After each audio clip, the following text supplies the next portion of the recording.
চুল পড়া কিছুতেই কমছে না, ভ্রুজোড়া দিন দিন পাতলা হয়ে যাচ্ছে, কিংবা গাঁটের ব্যথায় রাতে ঠিকমতো ঘুম আসছে না। বাজার চলতি হাজার হাজার টাকার প্রোডাক্ট তো অনেক ব্যবহার করলেন, কিন্তু ঠাকুমা দিদিমাদের সেই পুরনো রেডি তেল বা ক্যাস্টার অয়েলের কথা মনে আছে কি?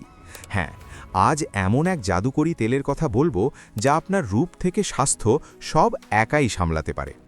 কিন্তু ক্যাস্টার অয়েল এত ম্যাজিকের মতো কাজ করে কিভাবে? চলুন আমাদের শরীরের ভেতরের বিজ্ঞানটা একটু সহজ করে বুঝে নেই। আমাদের চুলের গোড়া বা স্কিন সেলগুলো যখন পর্যাপ্ত পুষ্টি পায় না, তখন চুল ঝরতে শুরু করে বা চামড়া রুক্ষ হয়ে যায়। ঠিক যেমন জল আর সার না পেলে গাছের শিকড় শুকিয়ে যায়। ক্যাস্টার অয়েলে আছে রিসিনোলেইক অ্যাসিড নামের এক ধরনের বিশেষ ফ্যাটি অ্যাসিড। এটি যখন আমরা ত্বকে বা স্ক্যাল্পে লাগাই, তখন সেখানে রক্ত চলাচল বা ব্লাড সার্কুলেশন এক ধাক্কায় অনেকটা বেড়ে যায়। আর রক্ত চলাচল বাড়া মানেই চুলের গোড়ায় গোড়ায় বেশি করে অক্সিজেন আর পুষ্টি পৌঁছে যাওয়া। তখন শুকিয়ে যাওয়া শিকড় আবার প্রাণ ফিরে পায়।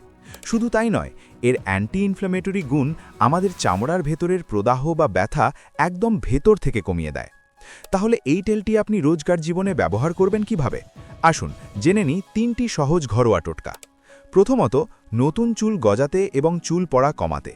ক্যাস্টর অয়েল খুব ঘন আঠালো হয়, তাই সরাসরি চুলে না লাগানোই ভালো। 1 চামচ ক্যাস্টর অয়েলের সাথে 2 চামচ নারকেল তেল বা অলিভ অয়েল ভালো করে মিশিয়ে নিন।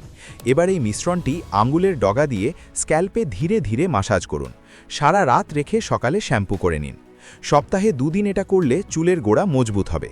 আর রাতে ঘুমানোর আগে কটন বাডে করে একটুখানি তেল ভ্রু আর চোখের পাতায় লাগালে দেখবেন কয়েক সপ্তাহের মধ্যেই কেমন ঘন আর কালো হয়ে উঠেছে। দ্বিতীয়ত, বলিরেখা বা রুক্ষ ত্বকের জন্য। আপনার ত্বকে যদি খুব ড্রাইনেস দেখা যায়, তবে রাতে ঘুমানোর আগে আপনার রেগুলার ময়েশ্চারাইজারের সাথে মাত্র 1 ফোঁটা ক্যাস্টর অয়েল মিশিয়ে মুখে মেখে নিন। এটি আপনার ত্বকের গভীরে গিয়ে কোলাজেন তৈরি করতে সাহায্য করে আর আর্দ্রতা ধরে রাখে। তৃতীয়ত, গাঁটের ব্যথা বা জয়েন্ট পেন কমাতে। বাড়িতে বয়স্ক কেউ থাকলে বা আপনার নিজেরই জয়েন্টে ব্যথা থাকলে একটুখানি ক্যাস্টর অয়েল হালকা গরম করে ব্যথার জায়গায় মালিশ করুন।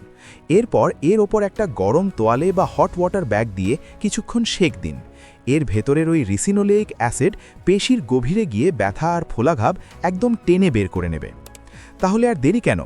আজই আপনার রোজগার রুটিনে এই ভীষণ কার্যকরী তেলটিকে জায়গা করে দিন। এই তথ্যগুলো যদি আপনার একটুও কাজে আসে, তবে ভিডিওটি অবশ্যই আপনার পরিবার আর বন্ধুদের সাথে শেয়ার করুন। এমন আরও অনেক পরীক্ষিত ঘরোয়া টোটকা আর আমাদের শরীরের খুঁটিনাটি খুব সহজে বুঝতে এখনই সাবস্ক্রাইব করুন আমাদের চ্যানেল দ্য বেঙ্গল ওয়েলনেসে। ভালো থাকবেন, সুস্থ থাকবেন।